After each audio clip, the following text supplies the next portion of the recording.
Bussen krijgen concurrentie van de e-bike. Het is vrijdag 15 november. Dit is Zeeland Nu. Scholieren kiezen vaker voor de fiets dan de bus. Ambitieuze Aaron is over 5 jaar Europees kampioen. En Marieke van de Randstad naar Zeeland gevlucht. Goedenavond. Middelbare scholieren pakken steeds vaker de elektrische fiets in plaats van de bus. Dat valt af te leiden uit cijfers van Connection en de provincie. Scholen zien een duidelijke toename van de e-bike en nemen maatregelen om de groei aan te kunnen. Quinten Cornelis uit Walsoorde zit op school in Terneuzen. Een afstand van 22 kilometer. Op wat voor fiets rij jij?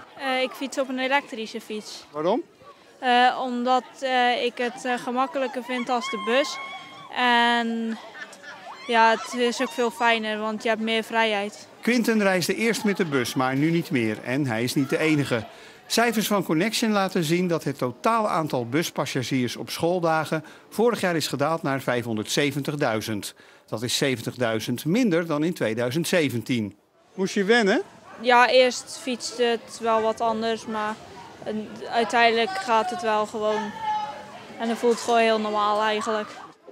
De 6 belangrijkste schoolfietsroutes in Zeeland laten in 2018 in 1 jaar een groei met 1400 fietsers naar 6900 per dag zien. We hebben de tellingen gemiddeld per schooldag gekregen van de provincie Zeeland. Er zitten dus minder mensen in de bus en meer op de fiets. Is er een verband? Je mag het veronderstellen als je kijkt naar de cijfers die we van de Connection hebben gekregen en de cijfers die we van de provincie hebben gekregen van 6 belangrijke schoolfietsroutes in Zeeland. De stijging van het aantal fietsers op schoolroutes komt waarschijnlijk door de elektrische fiets. Op de school van Quinten, het Lodewijk College aan de Oudevaart in Terneuzen, is een speciale oplaadplek voor de accu's van elektrische fietsen. Die zal binnenkort wel worden uitgebreid. Dit zijn er ongeveer 8 à 9. We hebben ongeveer 25 leerlingen die met de e-bike naar school toe komen. Als je kijkt, een jaar of 3 geleden waren dat er ongeveer 10. Dus we hebben binnen 3 jaar tijd al bijna een verdrievoudiging. Dus we zijn zeker aan het nadenken, de trend in de gaten houden. En als we meer ruimte hebben, gaan we dat zeker inrichten. Op de 7 vestigingen van het Calvijn College rijden zo'n 140 elektrische fietsen rond. Wat zijn de schattingen voor heel Zeeland? Als je die cijfers doortrekt naar de andere scholen in Zeeland van wie je kan verwachten dat ze veel leerlingen in een buitengebied hebben, dan zijn het er ongeveer 450. Hier komt de nieuwe plek voor de e-bikes op onze school, zodat ze beter, ruimer kunnen parkeren en waarbij er ook een standaard komt die echt voor de fietsen gemaakt zijn.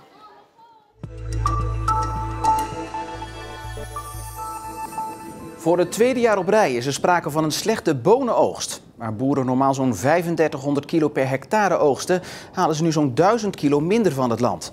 Door de droogte plus de vele regen van de laatste weken zijn de bonen verrot en kunnen ze niet worden verkocht. In 2018 was de opbrengst maar een derde van normaal. Dit jaar is het vrij gemiddeld, moet ik wel zeggen. Maar we hebben gewoon te weinig kilo's ten opzichte van het meerjarige gemiddelde en dat is best jammer. Nou, je ziet gewoon dat er heel veel vlakjes en plekjes op zitten, dat er zelfs schot op zit. Ja, die komen gewoon het veld niet af. Het is gewoon echt afval. We kunnen er niks mee, helaas. En voor degene die betreft is het wel heel zuur. De gemeenteraad van Middelburg heeft ingestemd met de komst van een bedrijventerrein aan de Trekdijk bij Nieuw- en Sint-Joosland. Ook stemde de raad in met een onderzoek naar een eventueel zonnepark op het terrein en de huisvesting van arbeidsmigranten. De beslissing van de gemeenteraad is tegen het zere been van dorpsbewoners die fel tegen de komst van het terrein zijn. Wel heeft de gemeenteraad besloten dat alleen minder vervuilende bedrijven zich mogen vestigen op het nieuwe bedrijventerrein. Het graafwerk in de Hedwigepolder start waarschijnlijk in de eerste helft van 2020. Dat heeft de provincie laten weten. Eerder was het de verwachting dat de eerste schop dit jaar nog de grond in zou gaan. Op dit moment worden er nog volop gebouwen gesloopt en bomen gekapt. De ontpoldering van de Hedwigepolder is onderdeel van het veelbesproken natuurherstelplan voor de Westerschelde. In 2022 moet het werk klaar zijn. En de Zeelandbrug is dit hele weekend in beide richtingen afgesloten voor al het verkeer. Vanaf vanavond 8 uur tot maandagmorgen 5 uur wordt er gewerkt aan het kruispunt van de Provinciale weg en de Julianastraat in Zierikzee. Het kruispunt krijgt een nieuwe asfaltlaag en de detectielussen van de stoplichten worden vervangen. Het verkeer wordt omgeleid over de Oosterscheldekering, behalve lijnbussen, die mogen dit weekend wel over de Zeelandbrug rijden.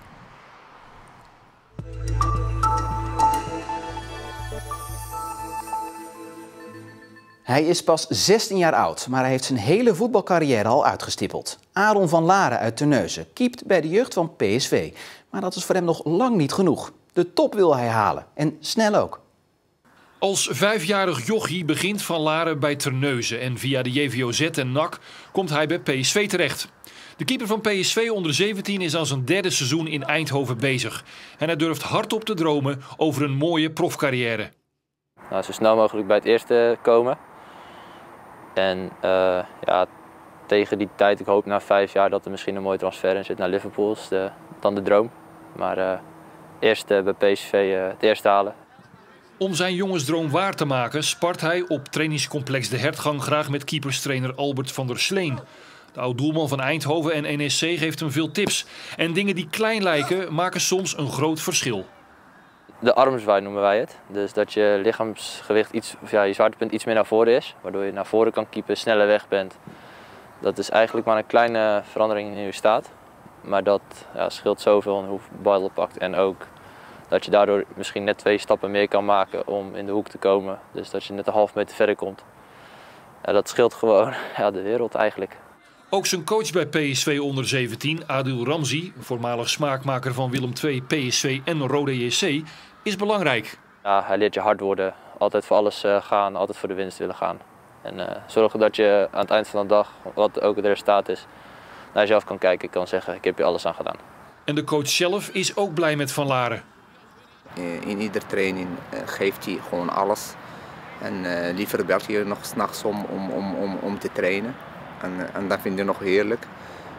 Dus dat zijn dingen die voorwaarden die je gewoon nodig om te slagen.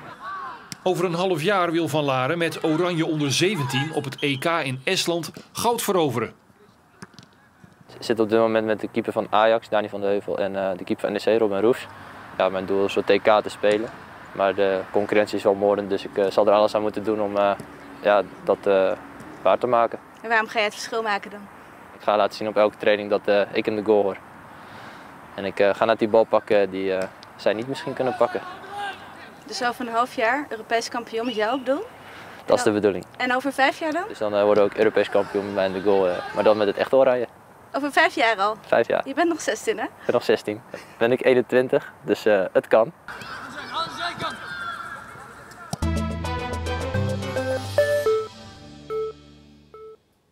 Meer dan 100 Nederlanders zijn gevlucht naar gezonde lucht. En tientallen mensen zouden willen verhuizen voor een betere luchtkwaliteit. Dat blijkt uit een peiling van het Longfonds. Een van die luchtvluchtelingen is Marieke de Mooi. Zij vluchtte weg uit de Randstad en kwam terecht in Burghaamstede.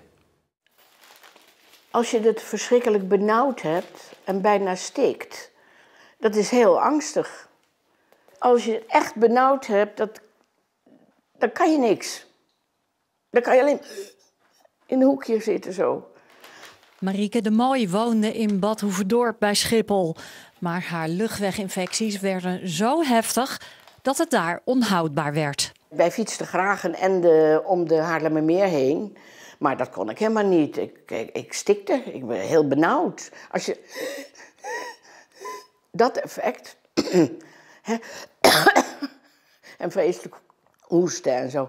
Nou, ik kreeg voortdurend luchtweginfecties, ziek, heel erg benauwd en dergelijke. Ze is niet de enige. Meer dan 100 longpatiënten in Nederland zijn hun woonplaatsen ontvlucht vanwege vervuilde lucht. Het Longfonds maakt zich zorgen. We hadden niet verwacht dat zich zoveel mensen zouden melden. Tientallen mensen die zich gemeld hebben, die zeggen wij hebben zoveel last van die vieze lucht. Wij zijn echt verhuisd omdat we eigenlijk geen leven meer hebben. Dus er staat letterlijk klem en hebben gezegd wij gaan eigenlijk naar een andere plek. We gaan naar Friesland, we gaan naar Zeeland, we gaan naar schonere lucht.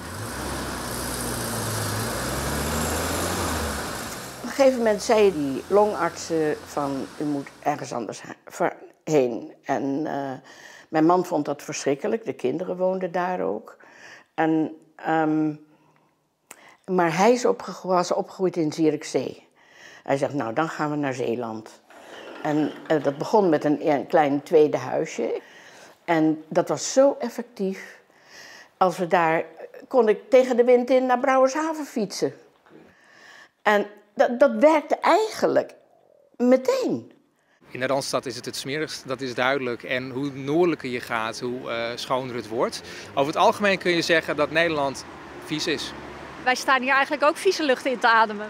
Ja, wij staan hier ook vieze lucht in te ademen. En dat doen we elke dag. Hè. Uiteindelijk, je kunt het ook niet vermijden. Je kunt niet uit de weg gaan.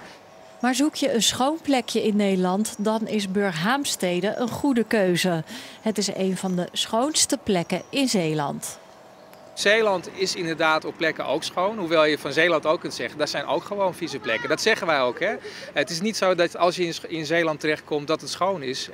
Als je daar naast de industrie gaat wonen, als je daar naast de snelweg gaat wonen, ja, dan heb je nog steeds niet een schone plek. De zeelucht van Burghaamstede deed in elk geval wonderen. Op een of andere manier kwam ik toch weer terecht bij een longarts. En die zei van, u bent helemaal gezond. U heeft geen COPD, zo heet dat dan tegenwoordig. Hè? U was genezen? Ik was genezen. De verhuizing naar Zeeland gaf haar gezondheid terug. Maar de kosten waren hoog. Batuverdorp was eigenlijk Amsterdam, hè? En daar ben ik opgegroeid. Dus je moest echt je roots vergeten. Denkt u dat u ooit nog teruggaat? Nee, dat kan helemaal niet. Dan word ik weer ziek. Wilt u weten op welke plaats in Zeeland de lucht schoon is en waar er bij ons juist veel luchtvervuiling is? Kijk dan even bij ons op de app of onze site omroepzeeland.nl. Het was zo'n dag die qua weer weinig voorstelde. Geen zon, wel bewolking en waterkoud met een gevoelstemperatuur van net boven het vriespunt.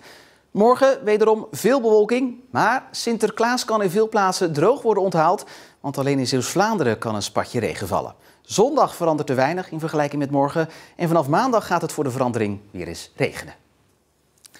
En straks in de serie van de Slag om de Schelde zien we dat de geallieerden de Westerschelde in handen hebben, maar dat Hitler van geen opgeven weet. Want hij zet een nieuw middel in, kleine onderzeeboten. Hier ligt hij dan, de bekende Bieber, ingezet tegen het Scheldeverkeer aan het eind van de Tweede Wereldoorlog. Uitgerust met 2 torpedo's. En je zal maar als jongetje van 19, 20 jaar in worden gezet, terwijl je niet zoveel kans had. Maar je zat in deze koepel en daar moest je dan 20 uur in blijven. Dat straks. En daarmee zijn we aan het einde gekomen van Zeeland Nu voor vandaag. Fijne avond, goed weekend en tot morgen.